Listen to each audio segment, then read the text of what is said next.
Mike Lawler is about to make a decision that has the potential to transform New York politics. Lawler is a congressman from New York's 17th congressional district, which is the Hudson Valley area. He's a pragmatist and a centrist, and he is about to make the following decision.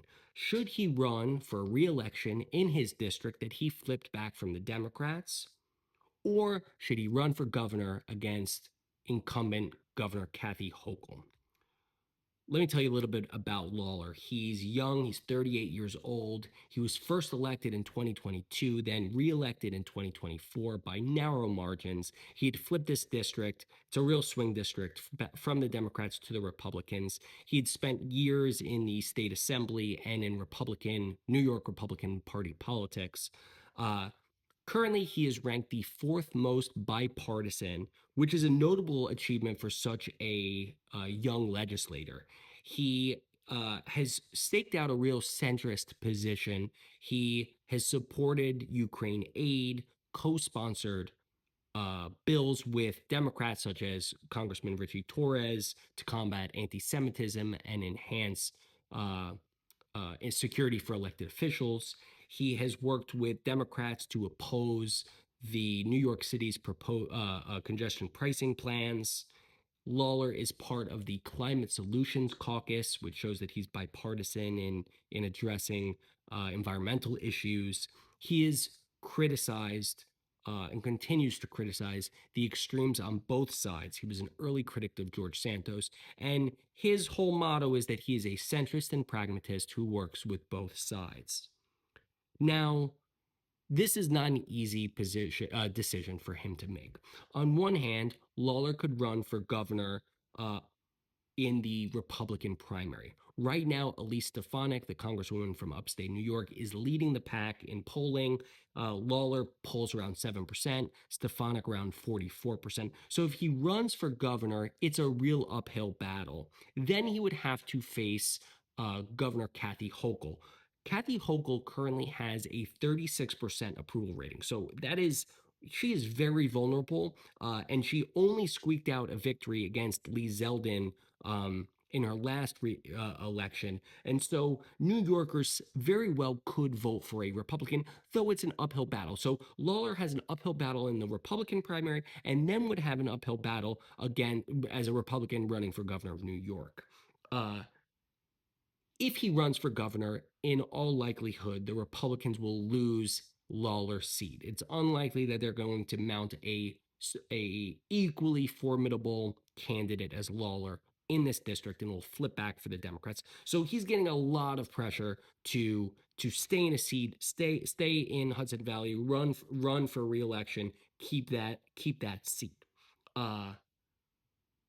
However, it's also an uphill battle for him to win re-election in his seat. Two big things happened this past week. One, Lawler had a town hall on May 4th, and it was tumultuous. Against House leadership advice, Lawler and a few other congressmen have had these town halls, and there have been huge backlashes against these members of Congress for their lack of oversight against President Trump. Lawler tried to maintain order with some rules and making sure that people outside of his district weren't there. The people in his district were there, and they were jeering him. Some got removed by law enforcement. A lot of them were very upset that he was evading answers, especially on issues like potential cuts to Social Security and Medicaid. So that's one big thing that happened, which really shows that Lawler has an uphill battle in his own district. The second thing happened was that on Tuesday, without any prompting, President Trump, who loves to weigh in on New York State politics, Truth Social or tweeted, or both, his endorsement of Lawler for reelection in the House, saying that Lawler is great. In other words, Lawler should stay in the House. That was the subtext. of the endorsement. So because Trump is worried that in such a narrow majority, that Lawler not running for reelection by running for governor, he's going to lose that seat. So Trump, if he's starting to weigh in, very much does not want Lawler to give up his seat for a possible bid for the governorship. So that's kind of his decision. Lawler has said that he is going to make a decision this coming month. And so this decision is going to impact New York politics quite a bit. Here's my take. People like Mike Lawler matter. Centrists who are trying to win general elections and work across the aisle in a bipartisan manner matter. They matter more than ever before. Most members of Congress are more worried about potential primary opposition being outflanked on the left or the right. They're trying to prove that they're leftist enough or Republican MAGA enough. And someone like Lawler is a unique centrist, and we need more centrists like him.